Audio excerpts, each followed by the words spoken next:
안녕하세요. 저는 루입니다. I'm Lou. 안녕하세요. 저는 리안입니다. I'm Lean.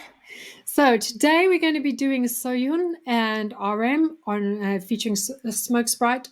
Lean obviously has not seen this. I am more familiar with her because of the song. I know the song. It's grown on me a lot in the last year.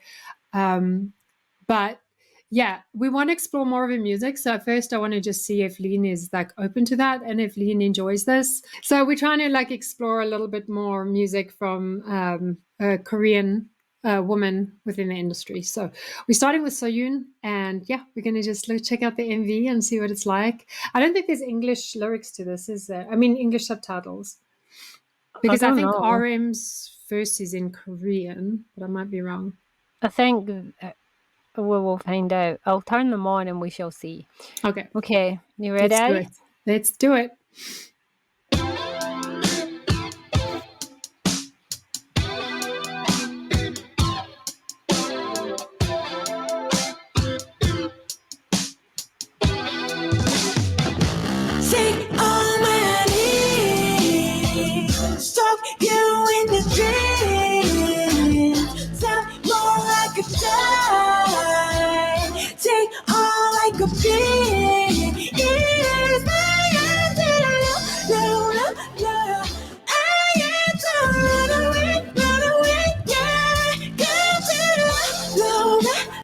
I'm getting the vibes with the electric guitar of Jackson Wang's song Cruel.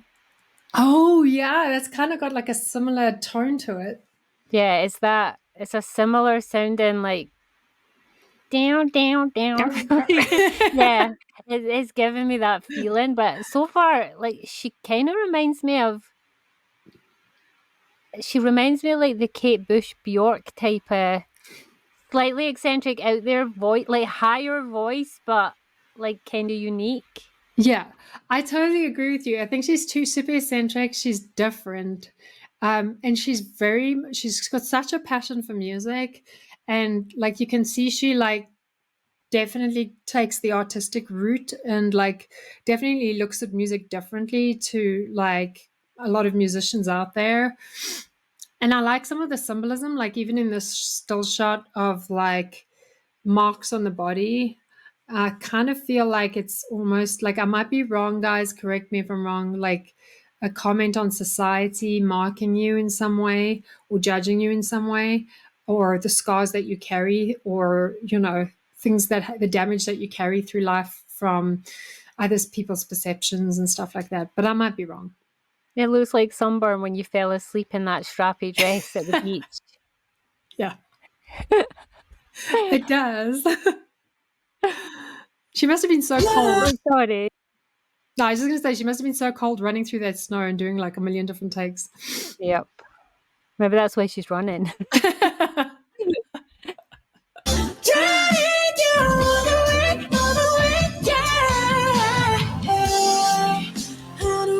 Come back if I can make you awake. I know you'll be right back. I just know I understand your body and soul. I know I'll be back, so don't be ashamed. It's not all over. Keep chasing after. She definitely is giving me Bjork vibes. It's that heavy accent when they sing in English, as well as the kind of voice she's got and the kind of slightly eccentric, artistic way of the MV is giving me full on Bjork. Yeah. I actually kind of feel like this song might fit even in with your books, the Awakening series. It's the Awakening playlist has got a lot of random artists that I took a long time to find that have this kind of sound. It's sort of bringing in I don't know how to explain it. There's some songs that are very much steeped in where they're from, the music and tradition from where they're from, but in a hauntingly sort of fantasy style way. And this sounds just like so many other songs on it. It would definitely fit in the Awakening playlist. Yeah. I also like the way they're all almost like a tribe or a circle of a community, a culture, staring down at her, judging her, looking at her, and how everybody's standing next to each other in comparison. It's like very much, as I mentioned before, like how we perceived in society and how we perceive ourselves. It is. You ready? Yeah. Makes me longer. You already know I'm not pretending. Yeah, I'm doing what I know is foolish tonight. I apologize to your baby.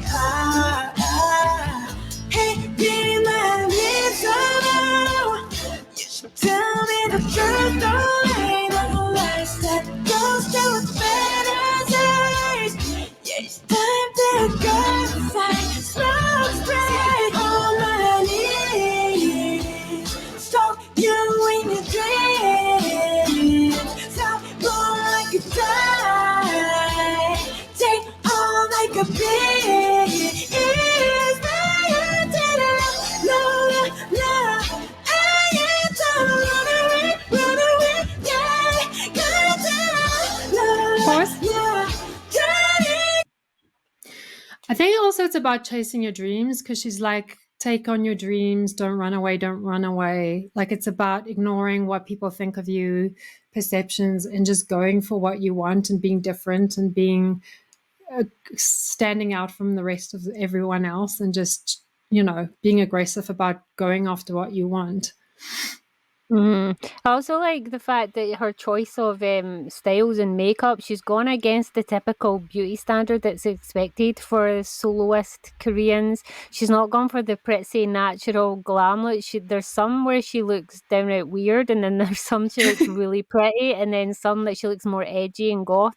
It's like she's deliberately went against the beauty trends for this video.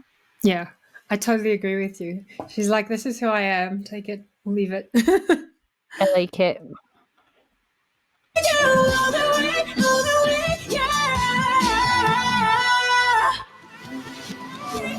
Honey, what you doing? His voice. Yeah, oh baby, welcome to my favorite place. Yes, 공간의 법칙, 인간들의 ethics, 눈 감은 채 아무 상관없어. Show your dance tonight so I could kill you, alright. I swear to God you don't need to be mine, just hit you right. Taking next level. Just get me your best level, your space level. Take all my needs.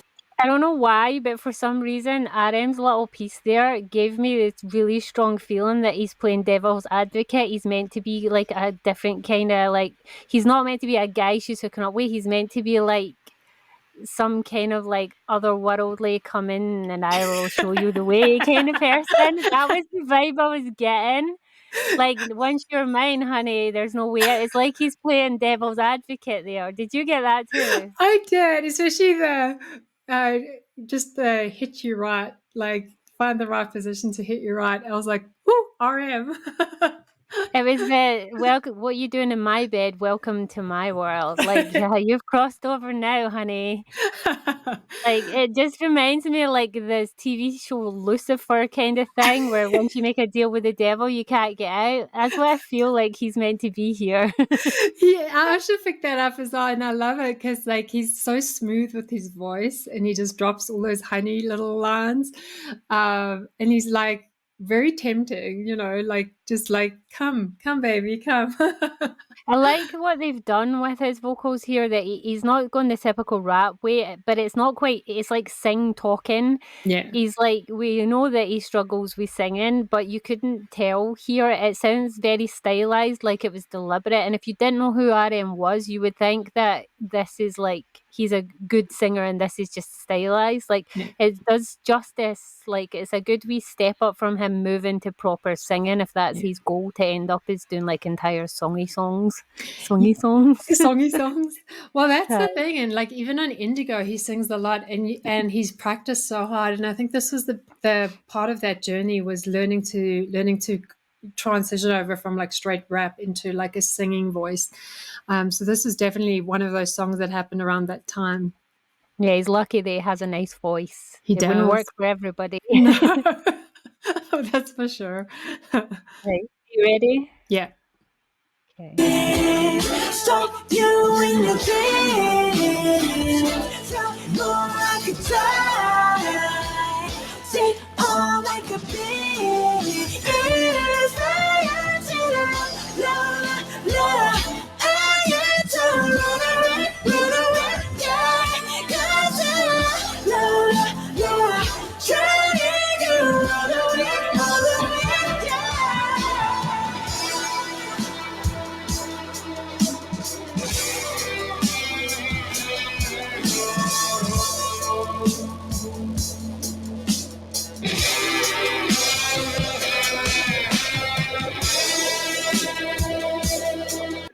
See that little tunnel thing there? I'm literally watching a TV show with Ross at night that has pretty much that exact tunnel thing. And one of the main, like, iconic shots is the girl, I think she's an alien or something, is standing in that tunnel looking out into the beyond. And it's a shot from behind. And it is literally looks exactly like that.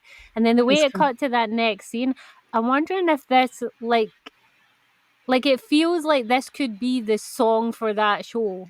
Like, That's if that amazing. makes sense. That's amazing. I that tunnel thing, like that's a really awesome shot of her just sitting on the right edge of it. I wonder if it's in Korea. I think it must be. No idea. But now I'm going to have to go and look if this song was ever used in that TV show, because that is just like spookily similar. Even the next scene just gave me the total really big, strong feeling it like another scene in that show. That's so cool.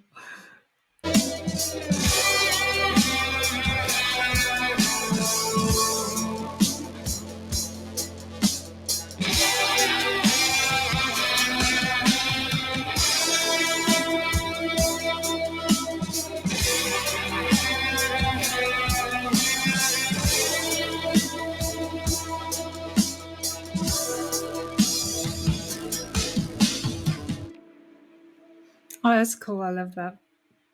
She's definitely not your traditional meeting the beauty standards No. singer. She definitely has her own style and her own look, and she goes against the norm with the kind of style she picks. I like it. Jessie has that same attitude of doing what she wants and how she likes to dress and how she likes to like present herself. Yeah, I like the girls that stand out, because like you and I are like way different from other people, and we're weirdos sometimes, and I like that. I like finding other weirdos and other people that are talented in their field. That like I'm attracted to the fact that YoON has like a really good passion for music, and she really loves what she does. Okay, so I sent another link that should be for her live version of this. We can just watch that quick. This is one of those songs that I feel like when you first hear it, you're not immediately drawn to it. You don't connect to it straight away, but the more that you listen, you start to like, it grows on you. Yeah. I've been listening to this now repeatedly for the last like number of months, and I'm like really loving it. Like in the beginning, it took me a while to get used to it, and then I was like, oh my gosh, this is a really cool song. Like it's really compositionally solid. I love it. I think it's a very layered song. Like the first time you hear it, you just kind of listen surface layer level, but I feel like it's a song that if I heard it again and again, I'd keep picking out more and more parts to it that I hadn't noticed the first time.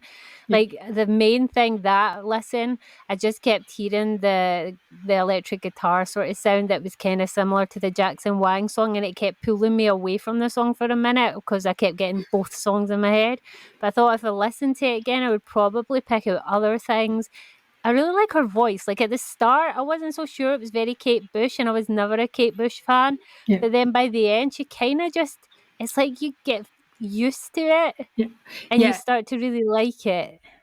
She's got a very different voice, which is what I like. Is like she's not like anybody else I've heard before within, especially her industry. So I also caught a little bit of like she's got a slight huskiness in there. She's definitely got a rock voice in there. That was not the best song for showcasing the rock voice, but I feel like she's got the potential to be a total raw singer.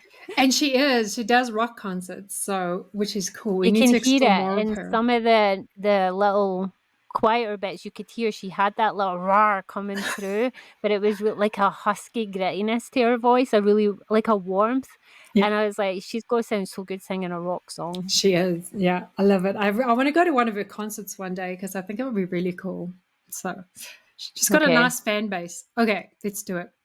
This is a live one. Yeah.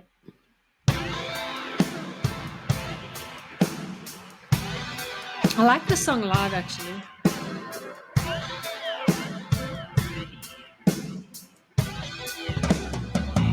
Take all my needs, stroke you in your dreams, tell me more I can die. Take all like a being, inspire you to the low. I can't run away, can't go to the low. Drowning you all the way, I like her style. She gives me very strong tomboy vibes. We stan a queen. She is, from what I can pick up, she is more tomboyish, and I love those jeans she's got on, those loose, like the genie loose pants that she's got on. I love that. She would be a girl that I would hang out with. I was always akin to the tomboys. It's so funny because some of her fans are like, "Hey, you want to go for a beer?" Me too. I'll be your friend. I stand a Let's go hang out at a tomboy. bar. It's really cute. They're always asking her for a beer. That's cute.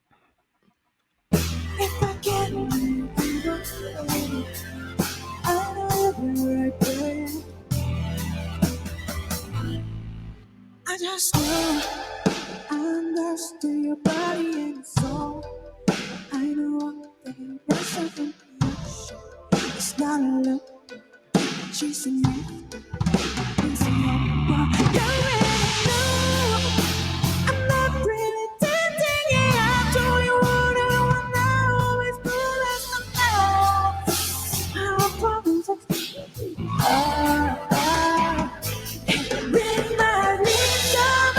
Do you know who she kind of sounds like? Mel C from the Spice Girls when she did the songs with Oh. Bryan Adams.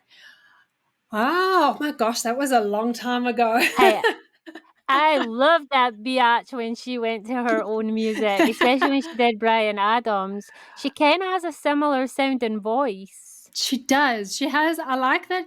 She's singing this live, and her voice is just as perfect as it was on the MV as well. Like there's That no. was like Mel. Is it Mel C? Mel Mel B C. was the Afro hair one, wasn't she? Yes. Right, Was that Mel Mel C. C? Yeah. Yeah, no, yeah, Mel C. Because I once played a Spice Girl in a it doesn't matter. Embarrassing memory coming back.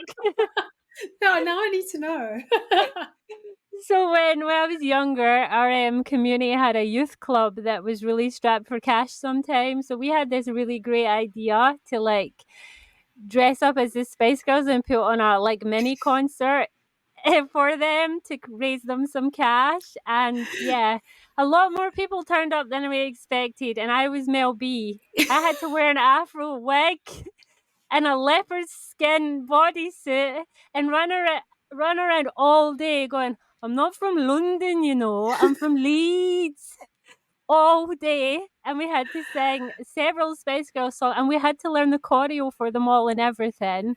This was a whole spectacle. This was like, and it was on for like 3 days. Oh, that's so cringe. Oh my god. It was very cringe. That's why I started, and then I was like, wait, I'm not going to tell that story. I had to sing the 90s Spice Girls as well. songs. It's like so not PC.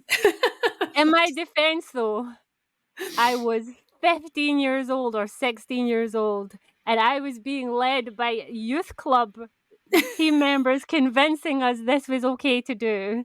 And I didn't try to make myself look a different race or anything, but they did put a really curly wig on me because I had to get those, like, she used to do her hair like two little horns and then have all the curly hair at the back, and I couldn't do it with my natural hair, so they stuck this epic curly wig on with these two cone things on my head. But it was the leopard print bodysuit thing that I had to run around in all day. It was so out of the 70s. And my sister played Jerry Halliwell and we bought her the Union Jack dress. And she was walking, we had to dye her hair bright like ginger with the two blonde streaks. And she had really the Union committed. Jack. we spent weeks working on these songs. We had to sing them and everything. We had a full lineup. Oh And we my were God. picked because of our personalities. So, like, Posh Spice was my friend Julie, who was legitimately Posh Spice.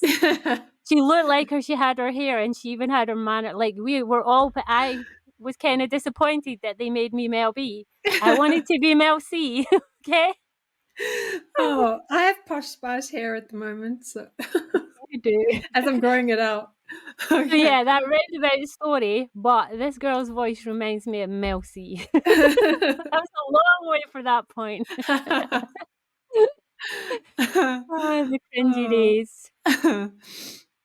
Are you ready? Yeah. I can now die of embarrassment.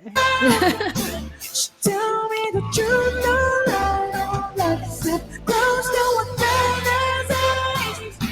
It's time to go,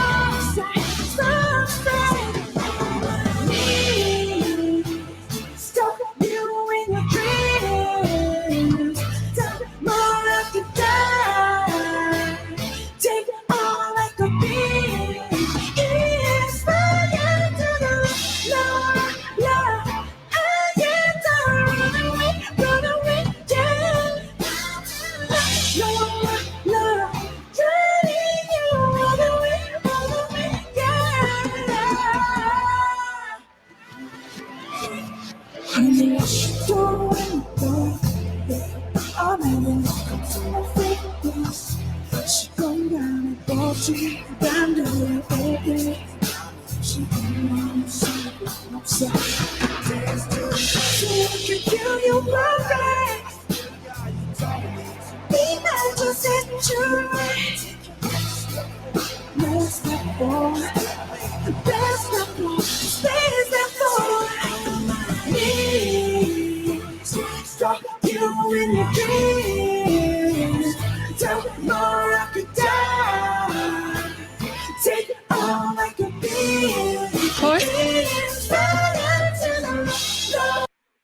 I would just love to go to one of her concerts, or if she plays in like a, like a pub or a bar or something. It must be so cool just to go hang and listen. Yeah, she's definitely got really chill energy too. She's easy listening. She's easy watching. She's like, she reminds me so much of the acts that play. So Edinburgh's got an area of Edinburgh called the Bridges, where there's a lot of like underground sort of like club things. I spent a lot of my 20s there. So where new acts go and play, and you'd be amazed how many acts sound like her and have her energy and her professionalism, but never get heard of ever again. Yeah, that sucks. She kind of reminds me that she's got that whole vibe. She's got that vibe of somebody that spent a lot of time clubbing and pubbing and performing in these kind of places to get somewhere. Yeah, it's like that underground battle of trying to get seen and try. I think she probably is one of the artists that took the harder route in Korea to be seen and chose a genre that was harder to be noticed, So I'm really happy that she's experiencing success now, because I feel like it's just to stand true to what you are and your uniqueness, and to not cave in and just sign with some big agency and be like a generic kind of musician is really tough to do, I think, especially in Korea. It's a lot more common with alternative acts like that, but see, in a way, I always thought it was a good thing. Like the indie band I was in, that was kind of when we got together, that was like our first step. I feel like it not only builds your ability, like your ability to perform, it helps improve your stage presence. It makes you more versatile. It makes you more able to adapt. Like, it gives you so many experiences that you just don't get if you get flung into an agency and then just put out there under their management. I feel like there's a lot of stuff that you learn and helps you grow in that path to like being discovered, and she's got it written all over her. Her chill, her confidence, how comfortable she is on a stage and with her band, and then her performance. You can tell she's somebody that's probably spent a lot of time and a lot of hours working to get where she is. I totally agree with you. You can see it totally. She's very comfortable, very at ease. Exactly. And very, very like down to earth, genuine. You can see it. It also gives them a good lot of fodder to write about in your songwriting days. You've got a lot more that you can put out on frustrations and stuff on paper when you're going down that route than if you're just pulled together and stuck in a band and chucked out by an agency. Yeah, that's true. No, I totally agree with you on that.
Love that.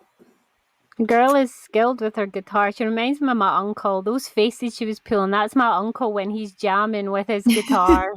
You just get lost in the music and oblivious to everything around them. It's just them and the sound they're making. It's so, you know what? And she's like really, really beautiful. Like I don't know if she traditionally fits in whatever the K beauty standard is, but like she's like a beautiful girl. She's lovely. So yeah, I like she that. definitely, and some of those style choices in that MV did not look the same as she looked on stage there. She's very naturally pretty. She is. I like her kind of more boyishness, though. I think that's what makes her even more attractive, that she's got so obvious boyishness. Yeah, she does. She's like a little tomboyish. Hey, don't underestimate us tomboys. We can be freaking adorable, okay? And from what I've understood is her and RM have been friends for a very, very long time and collabed or like helped each other, phoned each other for advice, stuff like that for many years. So I kind of like that they have a long like friendship that they've built and trust, because I think it's so hard, especially for BTS, to have friendships in the industry and people they can actually genuinely trust and rely on. So oh yeah, it's a very cutthroat industry. Everybody's out for themselves. Everybody sees other people as stepping stones, and you can never be sure that the people that you are your friends are really your friends until you go through some kind of scandal or bad patch, and all of a sudden, whoa, there's no one around you. They've disappeared. Exactly, in the dust. Yeah, I think, and I also think it helps that they're from slightly different genres, so they can cross over. But also, as BTS has got older, they can come out and say, you know, this is my friend, a musician who happens to be a woman that I collab with, and not get cancelled for it, you know. Whereas if they did that like in 2016, it would be a different story. So I like that we're now seeing the friendships behind the scenes.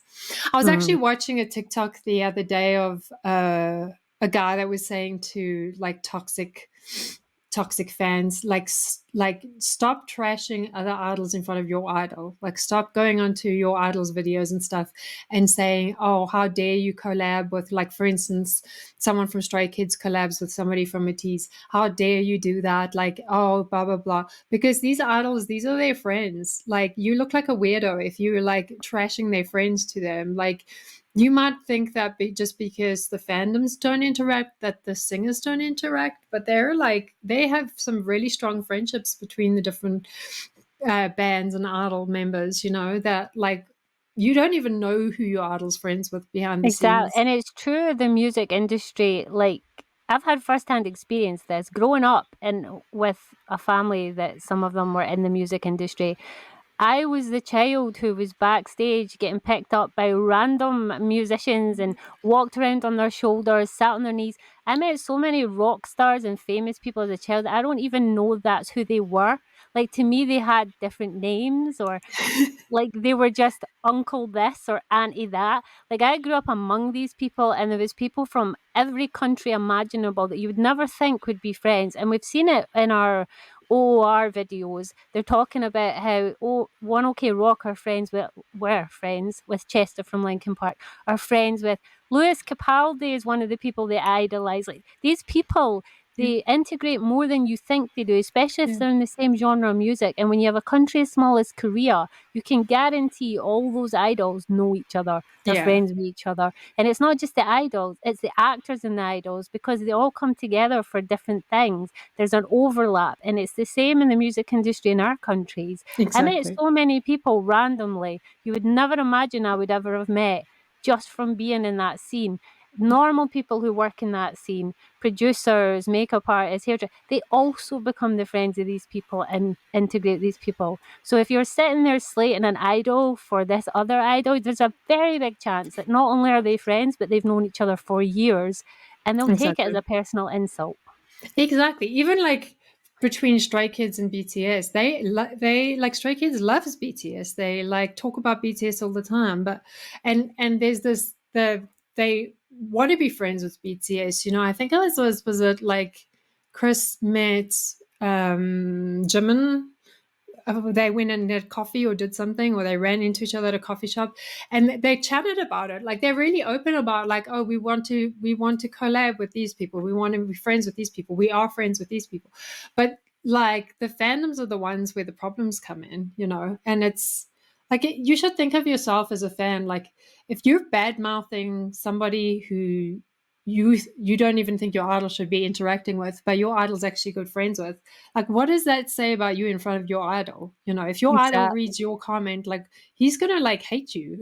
Like why would you do that to yourself? Exactly. You know? Look at the recent controversy that was only a couple of months ago where some ARMY were hating on Taemin from SHINee, and completely unaware that Taemin is one of Jimin's best friends in life. They hang around together. They have their own version of the Wooga Squad. They have matching jackets, matching freaking rings. They are so freaking close. Yeah. And so in that way, Tae is also close to him. Tae knows him and sees him all the time. And the controversy and the hate that was being aimed at Taemin, no one ever stopped to think, Jimin will be really hurt by this, and Tae knows and is friends with him. He'll be really hurt by this. Yeah.